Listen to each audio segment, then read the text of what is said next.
এই এখানে দাঁড়িয়ে কি করছেন আপনারা? এটা লাক্সারি শোরুম, ভিক্ষুকদের জায়গা না। একদিন এই পুরো শোরুমটাই কিনে নেব। মা, শোরুম তো কিনবো বলে দিলাম, কিন্তু এত টাকা কোথা থেকে আনবো? আমাদের কাছে তো কোনো ব্যবসাও নেই। চলো দেখি। যে দুবাইয়ের শেখের ছেলেকে টিলুর গ্যাংয়ের হাত থেকে উদ্ধার করবে তাকে 1 বিলিয়ন ক্যাশ দেওয়া হবে। তাহলে আমাদের কাছে শুধু টাকাই টাকা থাকবে। চলো। ও টিলু, এই শেখের ছেলেকে এখনই ছেড়ে দে, না হলে ভালো হবে না। যদি তুই এই শেখের ছেলেকে ছাড়াতে চাস তবে আমার বাম্বু ভাইয়ের সাথে কুস্তি লড়তে হবে। মঞ্জুর আছে। চলো, চলে এসো।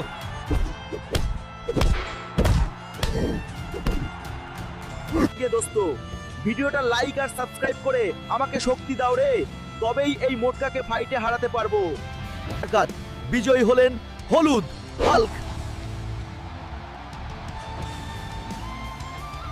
এই নাও হাল্ক বাবা, এতে মোট 1 বিলিয়ন মূল্যের সোনা আর হীরা আছে।